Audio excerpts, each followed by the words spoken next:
Voilà, c'est vrai, on est très très content d'être au milieu de vous, ça fait hyper plaisir. On a fixé cette date il y a très longtemps, à tel point que je ne savais plus, enfin, vous savez, quand on fixe les dates longtemps à l'avance, au bout de quelques semaines, quelques mois, on ne sait plus, on sait qu'on a une date, mais on ne sait plus. Enfin voilà, mais on est vraiment très très content d'être là.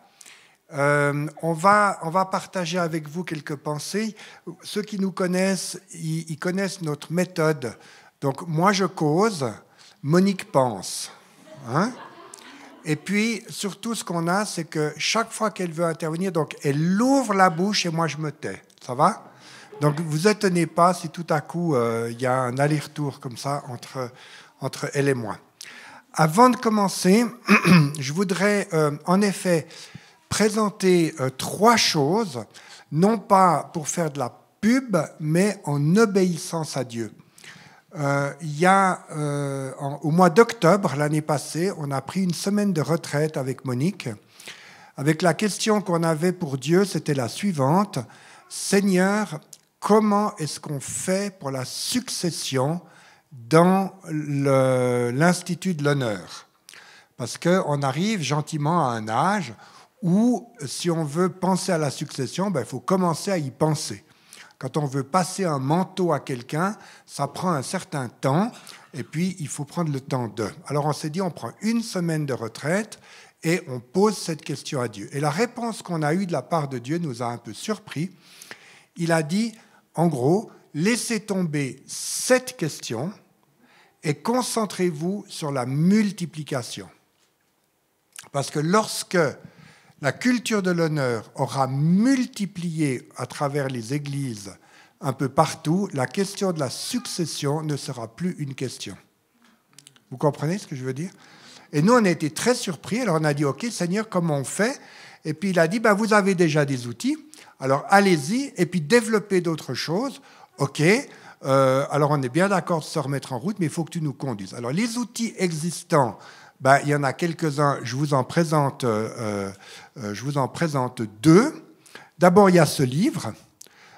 Mine de rien, ce livre, on en est à la, je ne sais plus combienième édition, il a été revu, augmenté. Là, c'est Claire Lise découvrait la nouvelle couverture, mais ça fait déjà 2-3 ans qu'il est avec la nouvelle couverture. Il est là, on en a pris quelques-uns, on n'en a pas pris beaucoup, hein. Il y en a une dizaine ou une douzaine, si vraiment ça intéresse quelqu'un. Et puis, on a eu la chance que Josiane accepte de préfacer cette nouvelle édition. Donc, c'est vraiment sympa de pouvoir collaborer comme ça dans le corps du Christ. Moi, je trouve que c'est chouette. Le deuxième outil existant, c'est le livre Honneur et puissance. Celui-là, il a aussi, il nous échappe un petit peu. On a appris hier soir, on savait qu'il était publié au Brésil. Et puis on a appris hier soir qu'il y a un pasteur d'une toute grande église du Brésil qui est enthousiasmé par ce livre et puis qui aimerait faire quelque chose. Bref, ça nous dépasse. La multiplication a commencé et ça nous dépasse. C'est pour ça que je disais tout à l'heure, la puissance, ce n'est pas dans le contrôle, hein, c'est dans la confiance. Donc à partir de là, on ne contrôle plus grand-chose.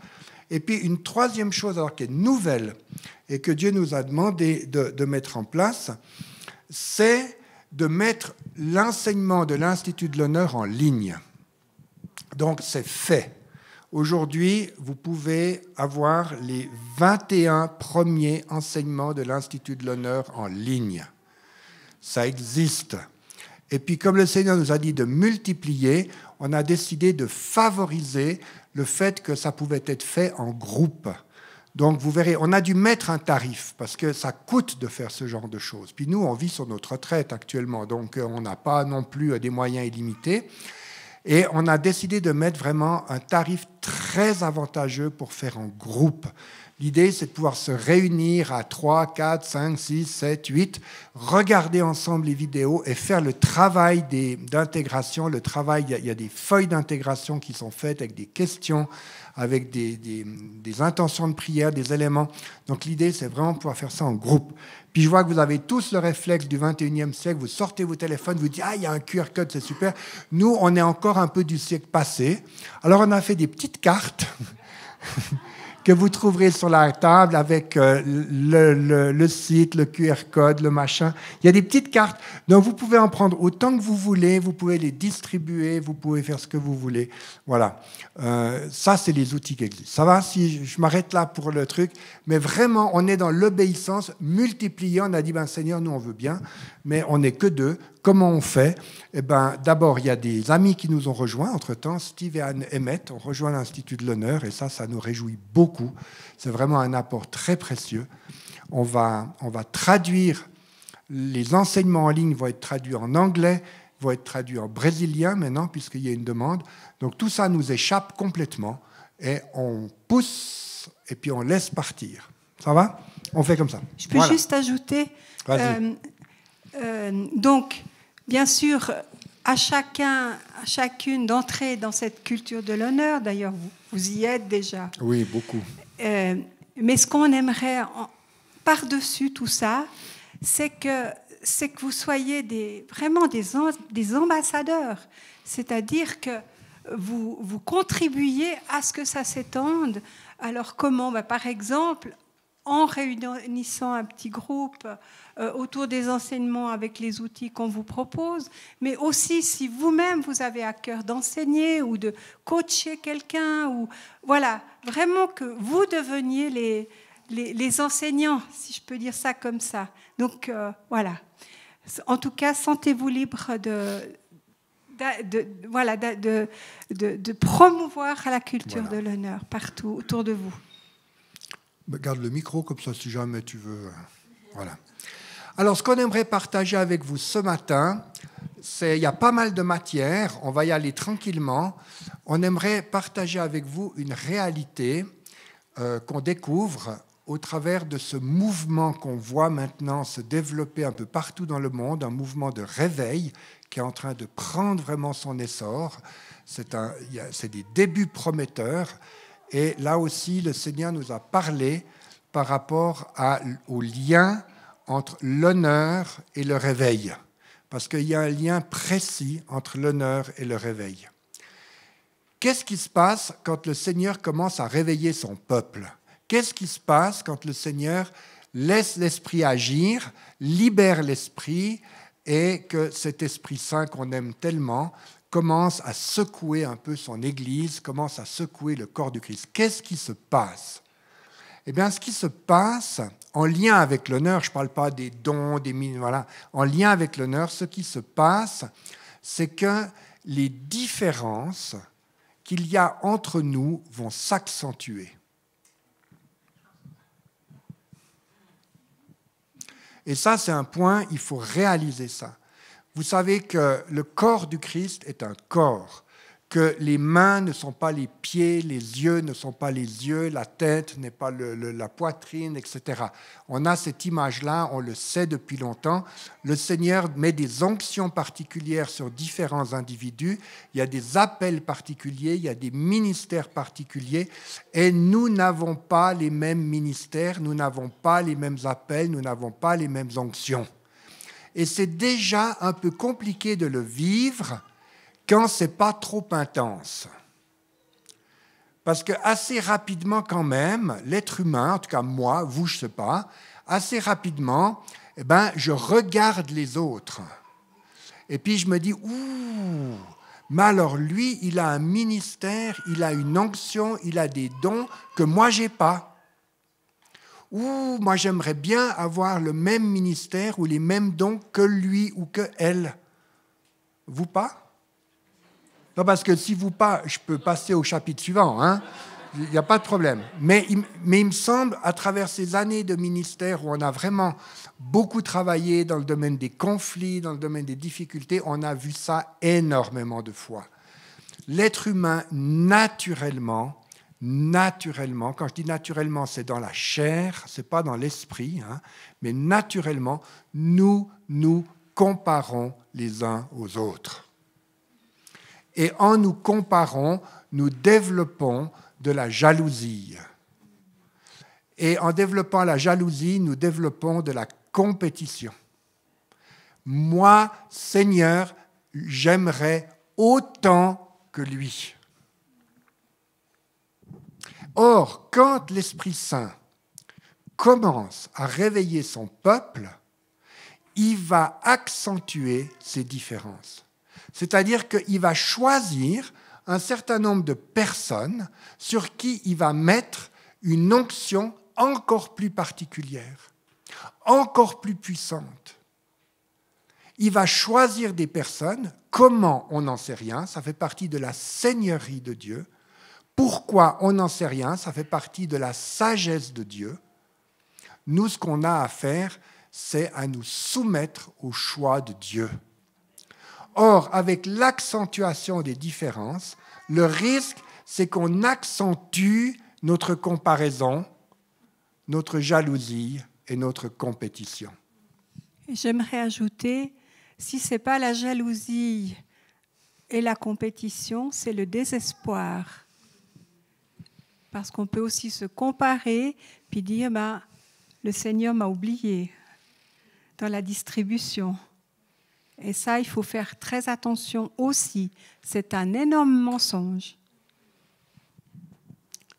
Et si on veut servir le réveil, il faut qu'on apprenne à servir les ministères que Dieu suscite. Il faut qu'on apprenne à se mettre au service les uns des autres. Il faut qu'on apprenne à se soumettre les uns aux autres. Il faut qu'on apprenne à s'articuler les uns aux autres dans la joie. Et il y a des moments où il y a des gens qui viennent en disant « Comment je peux te servir ?» Et il y a des moments où c'est moi qui vais aller en disant « Comment je peux te servir ?» On ne parle pas d'une espèce de hiérarchie tyrannique. On parle d'un corps avec des membres différents qui s'articulent les uns aux autres. Et dans ce corps, il y a des points d'onction plus particuliers et plus précis. Et la culture de l'honneur, c'est notre capacité à servir les choix de Dieu. La culture de l'honneur, on l'a dit depuis le début, c'est l'écrin relationnel dans lequel Dieu va pouvoir déverser sa puissance. Parce que si cet écrin, il est fait de comparaison, d'infériorité, de supériorité, de jalousie, de compétition, etc., il ne résistera pas à la puissance de Dieu. Il va casser. Et la puissance de Dieu va tomber. Une des valeurs du royaume de Dieu, ce n'est pas l'égalité, c'est l'équité. Alors on aime beaucoup cette image avec Monique.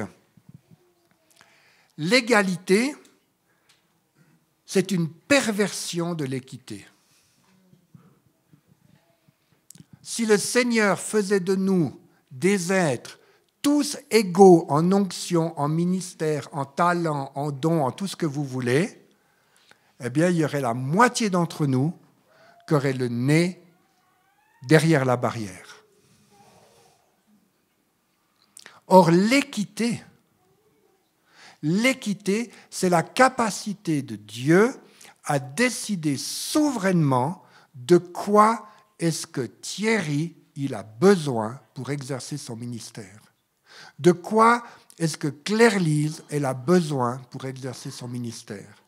Puis comme je ne connais pas tous vos noms, je suis un peu embêté. De quoi Jean-Marc il a besoin pour exercer son ministère. Et Dieu va donner ce dont nous avons besoin. Et ce dont j'ai besoin, ce n'est pas la même chose que ce dont Claire-Lise a besoin. Tout à l'heure, je regardais Serena diriger la louange et je me disais « Waouh ! Elle n'est pas grande, mais il y en a quand même, hein ?» Et il y a encore quelques années, je serais entré dans la comparaison. J'aurais dit, mais cette dynamique qu'elle a, j'aimerais bien. Et puis ce talent, moi je chante comme une casserole, hein, ça c'est un autre problème. Mais ce talent qu'elle a, j'aimerais bien. Et puis pourquoi est-ce que je ne pourrais pas être à la fois prédicateur et à la fois louangeur? Ça ferait du bien à mon ego. Vous comprenez ce que je veux dire? Et ça, ce n'est pas se servir les uns les autres.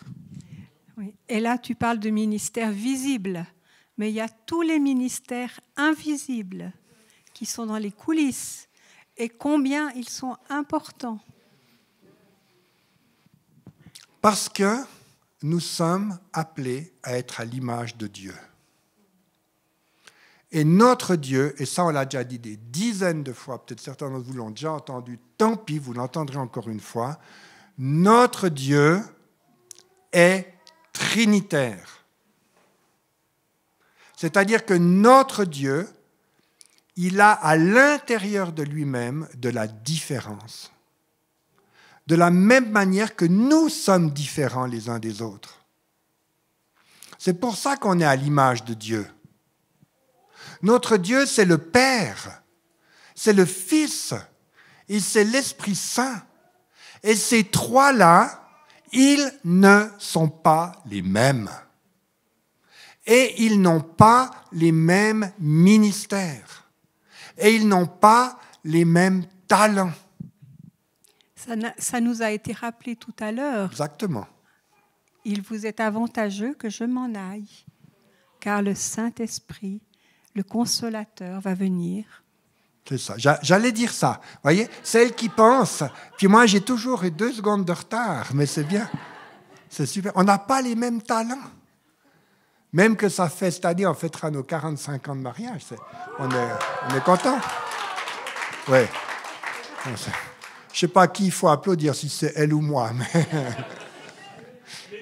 les deux peut-être. Mais c'est vrai qu'on a cette articulation de la même manière, on est appelé à nous articuler les uns aux autres de la même manière que le Père, le Fils et l'Esprit Saint s'articulent les uns aux autres.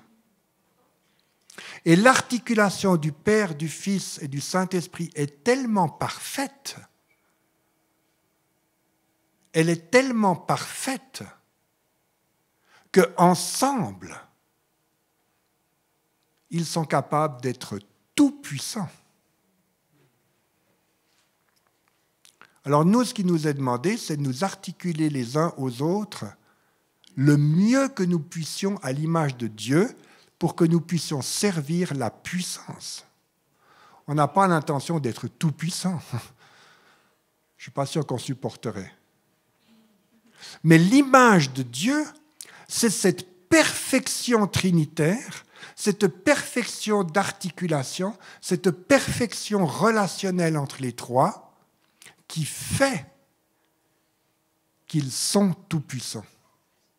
Imaginez un instant une brèche dans les relations entre 2 des 3, je pense que la toute-puissance s'arrêterait instantanément. Il ne pourrait plus tenir cette extraordinaire capacité d'être le tout-puissant. Et de la même manière, chaque fois qu'une brèche s'installe dans nos relations, la puissance du corps du Christ baisse. C'est pour ça qu'il y a un lien absolument clair entre l'honneur et le réveil. Alors, il y a d'autres choses dans le réveil. Moi, je ne vous parle pas des autres choses. Je ne vous parle pas des dons de l'esprit. Je vous parle pas de... Moi, je vous parle de comment on crée un écrin relationnel pour tenir la puissance que Dieu veut déverser sur son corps. Et on comprend vite avec des exemples. Nous, on aime, et vous aussi, je sais, vous aimez les témoignages. On aime quand les gens racontent ce que Dieu fait. On est d'accord avec ça? En même temps, et pour être tout à fait honnête, quand le jeune converti, allez, donnons-lui 2 mois de conversion, témoigne de ce que Dieu lui a confié, témoigne de l'onction que Dieu lui a donnée, témoigne peut-être du charisme que Dieu vient de poser sur lui. Et moi, qui est un peu plus de 2 mois de conversion. L'année passée, on fêtait nos 50 ans de conversion. Oh, ça commence à faire des chiffres, hein, chérie. Il faut qu'on se gaffe. Hein, on va radoter bientôt. Et que ça fait 50 ans que je dis à Dieu, Seigneur, j'aimerais vivre ce charisme-là. Et que ça fait 50 ans que le Seigneur me dit, pas celui-là, mais celui-ci. Et que le jeûne de 2 mois, il a celui-là. Alors j'aime son témoignage. Oh, c'est merveilleux ce que le Seigneur fait. Sourire évangélique. Alléluia! Ya. Mais quand même, Seigneur, qu'est-ce qui ne va pas chez moi? Qu'est-ce qui fait? On est vite dans ce système-là. Et si on veut que le témoignage puisse avoir toute sa puissance et tout son impact, il faut qu'on puisse entendre des témoignages de plus en plus extraordinaires sans avoir ce réflexe intérieur de jalousie. Je vous parle de moi là, hein, de jalousie. Ça va ?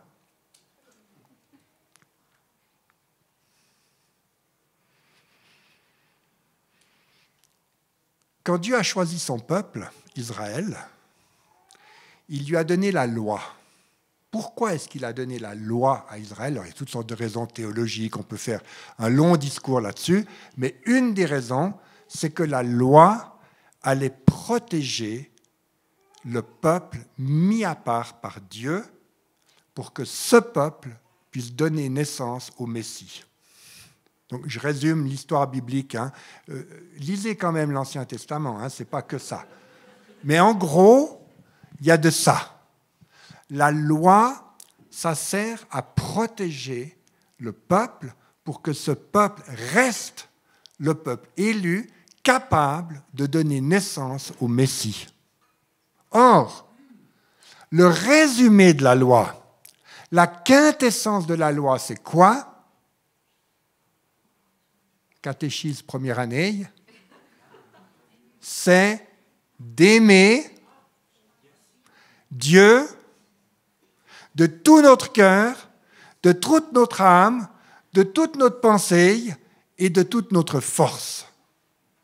Et d'aimer son prochain comme soi-même. La loi se résume dans le commandement d'amour. Donc, l'amour que Dieu nous demande d'avoir entre nous, et Jésus a vachement insisté sur ce commandement, là, relisez les évangiles, relisez les épîtres, en particulier les épîtres de Jean, par exemple. Si Jésus insiste en disant « c'est le commandement nouveau, c'est le résumé de la loi, c'est ce que je vous demande, si vous voulez être mes amis, aimez-vous les uns les autres », il insiste, hein, je peux vous dire. Il ne dit pas « si vous voulez être mes amis, prophétisez plus ». Même si je crois profondément à l'importance de l'esprit et de l'onction prophétique. Mais ça, ce qu'il nous dit, c'est l'essentiel, c'est de vous aimer les uns. Pourquoi ? Pour protéger son corps. Pour que nous soyons capables de donner naissance à des âmes sauvées. Que nous soyons capables d'être les témoins, comme a été le peuple d'Israël, témoins de Dieu et de son alliance, nous soyons les témoins de la venue de Jésus-Christ. Il y a une histoire dans l'Ancien Testament qui nous a fascinés ces derniers temps. Hein. C'est l'histoire de Akan. Ça vous dit quelque chose ? Ce n'est pas Akan le retour, hein. C'est Akan, le monsieur qui s'appelle Akan. Alors, je vous raconte cette histoire. Parce que si on la lit, ça va aller jusqu'à midi, et puis, parce qu'elle est assez longue. C'est l'histoire du peuple hébreu qui est sorti d'Égypte, qui a fait ses 40 ans dans le désert et qui arrive à l'oreille du pays promis. Et à l'oreille du pays promis, il y a 2 obstacles. Le premier, c'est le Jourdain qu'il va falloir franchir. Et puis le deuxième, c'est la ville de Jéricho, une ville fortifiée, bien occupée, et qui est un obstacle sur leur conquête. Et vous vous souvenez, pour ceux d'entre vous qui aiment lire ces choses-là, c'est dans le livre de Josué. Le livre de Josué, c'est un des plus chouettes livres de l'Ancien. Deutéronome, c'est chouette, mais c'est un peu casse-pied, soyons honnêtes. Le Lévitique, c'est chouette, mais bon, à petite dose. Mais le livre de Josué, ça se lit vachement bien. Alors, ils sont devant Jéricho. Et puis, Dieu dit à Josué, je vais vous donner Jéricho. Alors, je résume, je vais vous donner Jéricho. Vous allez faire un truc. Vous allez tourner autour de la ville pendant 7 jours. Et puis, vous allez chanter des chansons autour de la ville. Et puis, vous allez célébrer l'Éternel. Et puis, le 7e jour, vous allez faire 7 fois le tour. Et puis là, au 7e tour, vous pousserez une gueuleille et les murs vont tomber. Et c'est ce qu'ils font. C'est le début de la conquête. Et c'est hyper glorieux. Parce que les murs de Jéricho, ce n'est pas juste des petits murs en terre cuite. On a de l'archéologie qui nous montre que les murs de Jéricho, c'est vraiment du sérieux. C'est du costaud. Donc, ils ont Dieu avec eux. Ils ont la parole de Dieu avec eux. Ils ont l'onction de Dieu avec eux. Ils ont le miracle de Dieu avec eux et Jéricho tombe. Quelques jours plus tard, le prochain obstacle, c'est la ville de Haï. Ça s'écrit A-I. Alors, Josué, il envoie des gens pour aller espionner Haï.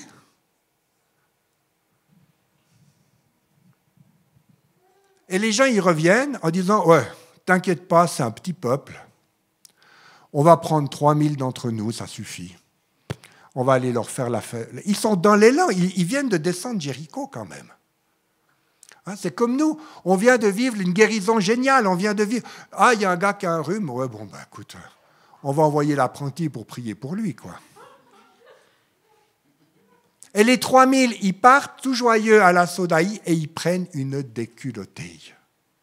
Ils se font ramasser. Alors ils reviennent, ceux qui peuvent revenir, et puis Josué est dans la panade. Il se couche devant Dieu, il est dans l'affliction, Seigneur, tu nous as abandonnés. Exactement comme nous, on est capable de faire. Il y a un grand miracle, puis après il y a un truc qui ne va pas, et puis on est là en disant, il nous a abandonnés. Mais là, Dieu va leur donner une leçon. Il va leur dire, le problème, ce n'est pas que je vous ai abandonnés, c'est que vous avez enfreint ma loi. Ah bon? Et c'est intéressant d'ailleurs parce que le texte commence en disant « Le peuple a enfreint la loi ». Alors pour savoir comment ça s'est passé, ils font ce qu'on fait dans l'Ancien Testament, ils tirent au sort. Alors ils disent « C'est où le problème ?» Alors ils commencent par tirer au sort les tribus, puis après les familles, puis après les je ne sais pas quoi, et puis ils tombent sur un pauvre type qui s'appelle Akan. Et puis ils disent à Akan « Mais t'as fait quoi ?» Puis Akan, il dit, j'ai triché. Dieu nous avait demandé de ne pas prendre des richesses de Jéricho. Et moi, j'ai pris un manteau et de l'or. Et j'ai mis ça dans la terre, je l'ai enterré au milieu de ma tente. Akan, un seul. Tout le peuple a péché. Il a enfreint la loi. Chers amis, quand l'un d'entre nous enfreint le commandement d'amour, c'est tout le peuple qui pêche. L'honneur, ce n'est pas une affaire individuelle, c'est une affaire collective. C'est une affaire comment on dit en français, corporation, corporative. C'est une affaire corporative, collective. C'est pour ça qu'on a voulu que l'Institut de l'honneur, on puisse facilement le vivre en groupe dans notre machin en ligne. Vous comprenez? Alors, qu'est-ce qui se passe avec Akan? Il a enfreint la loi. Alors, ça, c'était l'époque. Alors on prend lui, toute sa famille, puis on les tue. Ils se font lapider. Et puis on brûle toutes leurs affaires. Donc on purifie le peuple. Alors vous imaginez aujourd'hui, s'il y a un défaut d'amour entre nous,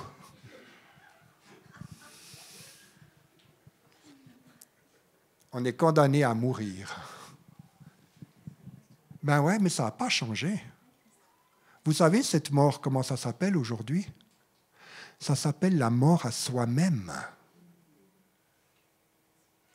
Parce que aimer l'autre, honorer l'autre, oui, c'est être gentil, oui, c'est applaudir, oui, c'est dire qu'ils sont géniaux et tout ce qu'on veut. Oui, oui, oui, mais ce n'est pas que ça. C'est être capable, et je me répète, de voir que Dieu déverse en l'autre une onction, un don, une puissance, un ministère, et ne pas être pris en défaut d'amour. Ça s'appelle la mort à soi-même.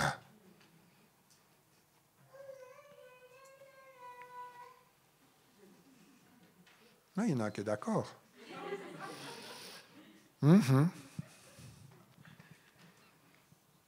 La mort à soi-même, c'est quoi? C'est reconnaître ma difficulté. Est-ce que j'ose encore employer le mot mon péché? C'est reconnaître mon manquement. C'est y renoncer. Et c'est entrer dans le changement. Ça s'appelle comment, ça en théologie? Ça s'appelle la repentance. Seigneur, je me repens. Je reconnais que mon cœur est en difficulté avec ton commandement. Et dans ce sens-là, je reconnais que je peux être un obstacle à la conquête. Parce que le réveil, c'est une conquête.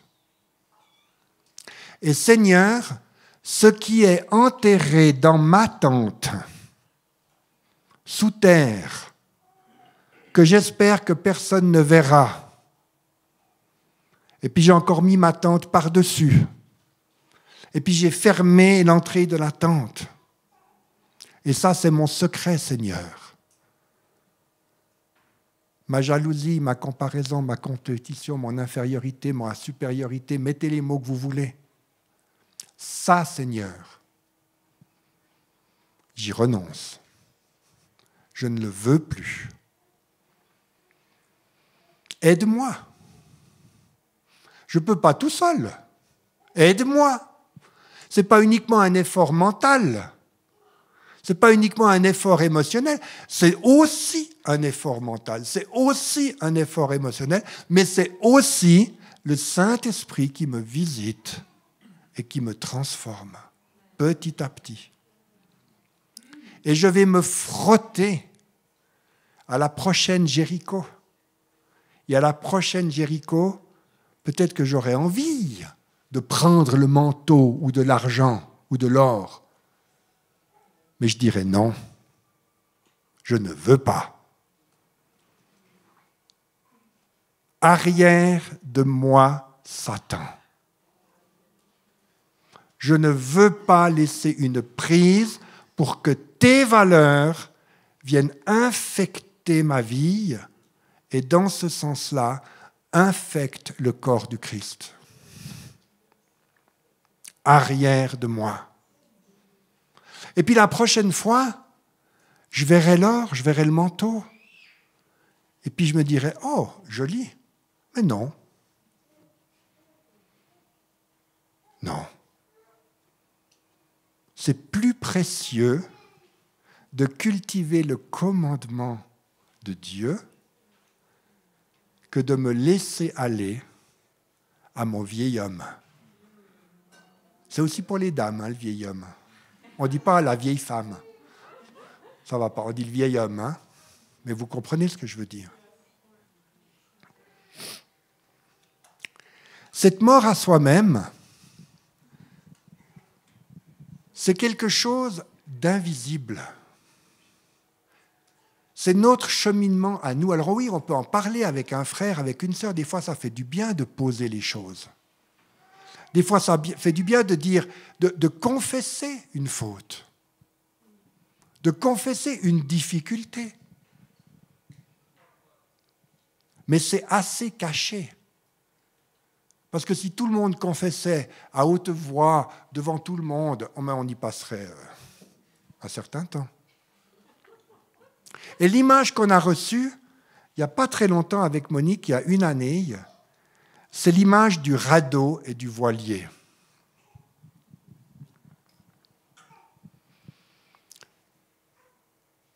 Les chrétiens, on peut se rassembler, on peut être ensemble. Je ne dis pas ça de vous, je dis de manière générale, puis après vous situerez où vous en êtes. On peut se rassembler comme sur un radeau.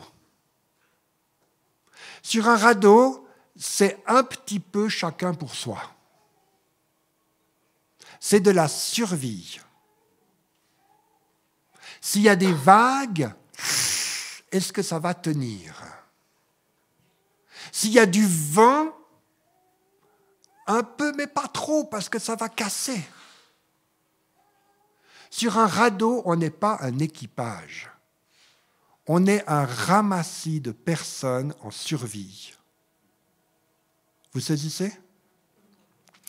Or, notre capacité à être en lien les uns avec les autres, à l'image de la Trinité, transforme notre radeau en voilier. Ça se passe sous l'eau. Le voilier, il a une particularité. Alors, je ne parle pas des bêtes de course qu'on voit actuellement qui flottent à 2 mètres au-dessus de l'eau. Je parle de voiliers, des vrais, quoi, enfin, des normaux, des de mon temps à moi. Il y a une coque, il y a une quille, il y a un lest. Et tout ça, ça ne se voit pas. Mais quand le vent entre dans les voiles, et que les voiles commencent à faire leur travail de pousser et d'aspirer, parce qu'elles font les deux choses, les voiles, elles s'orientent par rapport à ça, quand le vent commence à faire ça, la force interagit avec le mât, qui interagit avec la coque, qui interagit avec la quille, qui interagit avec le lest, et c'est ce qui fait que le bateau est capable de traverser les vagues et le vent, et d'utiliser le vent pour avancer encore plus, même quand il est contraire. Alors que sur un radeau, quand le vent souffle d'une manière un peu contraire, ça n'avance plus, ça recule. Donc notre travail à nous, c'est de nous aimer les uns les autres, de nous honorer les uns les autres à l'image de la Trinité, de résister à la tentation d'enfreindre la loi de Dieu pour que nous constituions ensemble cette coque, cette quille et ce lest, pour que nous devenions un équipage d'un bateau, d'un voilier capable de recevoir la puissance du vent de Dieu. Et à partir de là, d'avancer. Vous saisissez? Tant qu'on est sur le radeau, on craint le vent. Ah, Seigneur, souffle. Ah, il y en a un qui bouge. Ouh, il a l'air de grandir. Ah, j'ai peur. Il va me dépasser. Ça, c'est le problème des pasteurs. Je regarde vos pasteurs. D'un côté, on aimerait que tout le monde nous dépasse. Puis de l'autre, c'est un peu effrayant si tout le monde nous dépasse, parce qu'on va servir à quoi? Mais partout à la louange aussi. Alors, excuse-moi, mais tout d'un coup, il y a une équipe de louange, mais qui est, je ne sais pas si c'est possible, mais 10 fois meilleure que toi. Amen, amen. Oui, puis en même temps. Alors, tu as peut-être un cœur parfait. Moi, le mien, il ne l'est pas. Mais en même temps, Seigneur, les prédicateurs, la même chose. Vous savez, il y a des églises, nous, notre paroisse, elle a plusieurs prédicateurs. On a une dizaine de prédicateurs, une douzaine, comme ça. On a renoncé à dire, oui, maintenant on le redit de nouveau, mais à une époque, on avait renoncé à dire d'avance qui prêchait dimanche prochain. Parce qu'on voyait l'assemblée qui fluctuait comme ça. Mais c'est terrible. Alors maintenant, c'est chouette parce qu'on peut de nouveau le dire, et puis on voit que l'Assemblée est plus stable. Donc on a grandi ensemble dans notre capacité à nous aimer les uns les autres. Vous comprenez?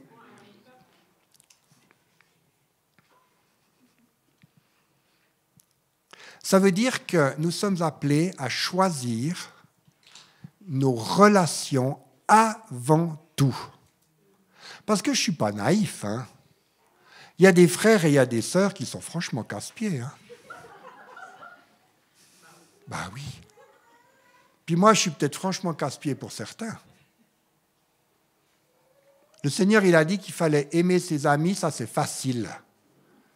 Il a parlé des ennemis. Oh, mais on n'a pas d'ennemis. Tu parles.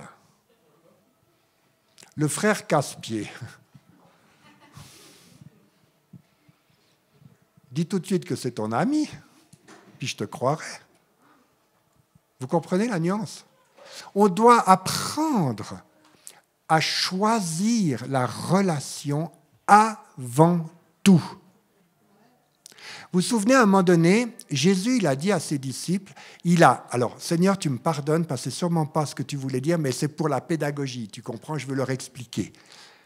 Jésus, il a dit un mensonge à ses disciples.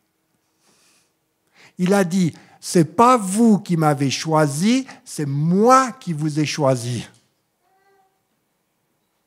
Ouais, mais les disciples, ils l'ont aussi choisi.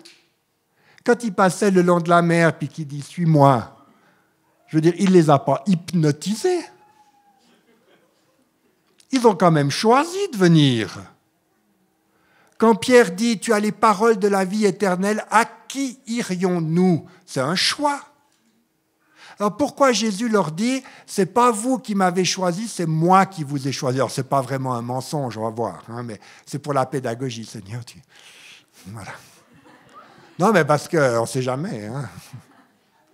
Pourquoi il leur dit ça? Parce qu'il veut leur montrer quelque chose. En fait, ce qu'il est en train de leur dire, alors je romance un peu. Il leur dit, vous êtes la pire équipe que j'ai jamais vue. Vous ne comprenez pas la moitié de ce que je vous dis. Vous voulez faire descendre le feu du ciel sur des villes. Vous ne voulez pas qu'il y ait des gens qui prêchent en mon nom s'ils ne font pas partie de notre équipe. Je suis obligé de vous parler en parabole. Si je vous parle des choses du royaume, vous allez tomber. Mais je vous ai choisi. C'est-à-dire qu'il est en train de leur dire, mes amis, la relation ne dépend pas de vos capacités. Pardon? Ou de vos bêtises, ou ce que vous voulez. Et entre nous, on est appelé à ça.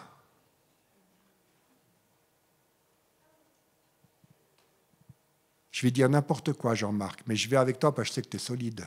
Ça va? Jean-Marc, ta théologie de la fin des temps, elle est nulle. Parce que ce n'est pas la mienne. Vous voyez, on peut se battre sur la fin des temps. Les amillénaristes, les post-millénaristes, les millénaristes, les antici, les machins, les trucs. C'est nul. Alors on ne peut pas être en relation. Ben, ce n'est pas ça. On n'a pas la même idée. On n'a pas la même compréhension. On n'a pas le même regard. Mais je choisis d'être en relation avec toi avant tout.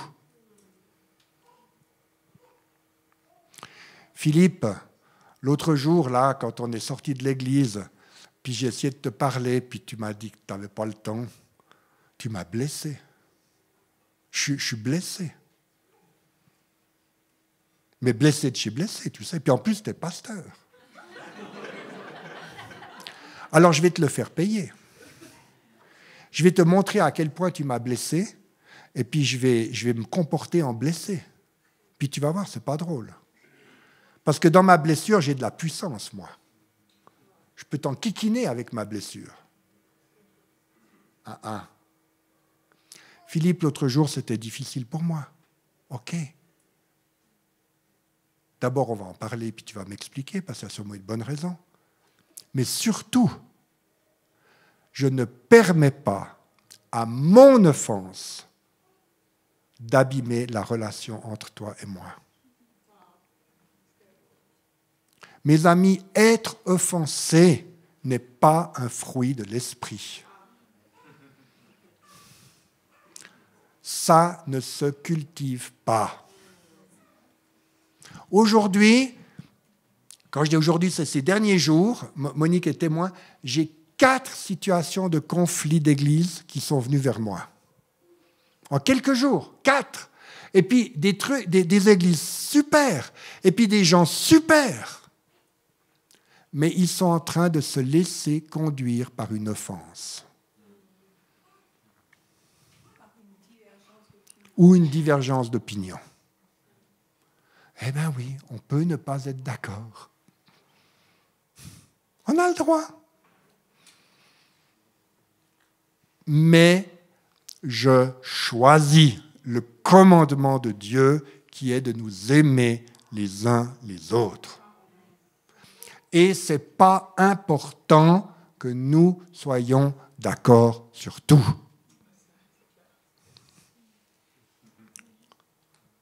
Ça vaut pour les couples aussi, en passant.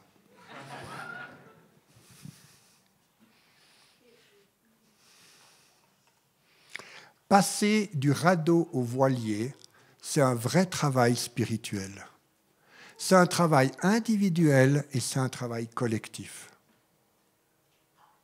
Il n'y a pas très longtemps, on a aussi reçu de Dieu une image, ou une pensée, je devrais plutôt dire, que oui, il y a des personnes qui portent plus que d'autres, parce que c'est leur onction, cette question de l'honneur et de le transmettre, etc., parce que ça leur appartient.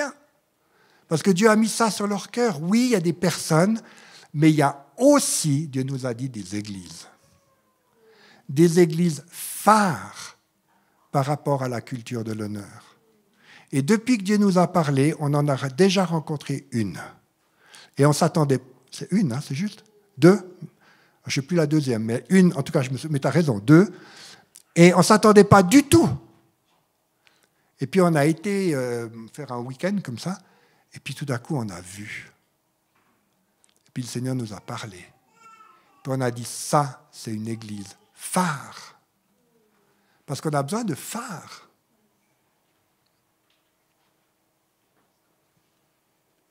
Je vous dirai quelque chose peut-être ce soir, mais je dois d'abord avoir la permission de Claire-Lise avant et de Philippe. Mais je vous partagerai quelque chose. Donc moi, la question que je vous laisse...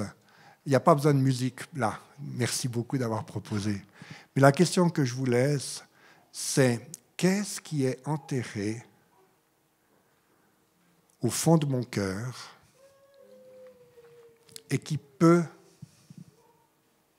devenir un obstacle à l'accomplissement du commandement collectif de Dieu, aimez-vous les uns les autres, soyez en relation les uns avec les autres, comme je le suis à l'intérieur de moi-même, dit Dieu, de manière à ce que la partie que vous représentez du corps du Christ puisse porter et servir la puissance de Dieu sans exploser. C'est aussi simple que ça. Elle était bien, hein? Ça, c'est toujours le problème. Il y a des gens, ils disent, « Peux répéter ?» Non. Qu'est-ce que j'ai enterré au fond de mon cœur? Qu'est-ce que j'ai de caché en moi? Que quelque part je cultive, ou en tout cas, voilà, c'est mon trésor, mais c'est un faux trésor. Et c'est ça qui empêche que nous puissions, nous ensemble, collectivement, obéir au commandement de Dieu. De nous aimer les uns les autres comme la Trinité s'aime. Et comme eux portent la toute puissance, que nous soyons capables de porter la puissance de Dieu sans que ça explose. Il me semble que j'étais plus long cette fois que la fois d'avant, mais c'est à peu près la même chose. Hein. Voilà. Et j'ai envie de dire Amen. Amen parce que c'est l'heure, et puis Amen parce que je pense que c'est la part qu'on avait pour ce matin. Je ne sais pas à qui je rends le micro.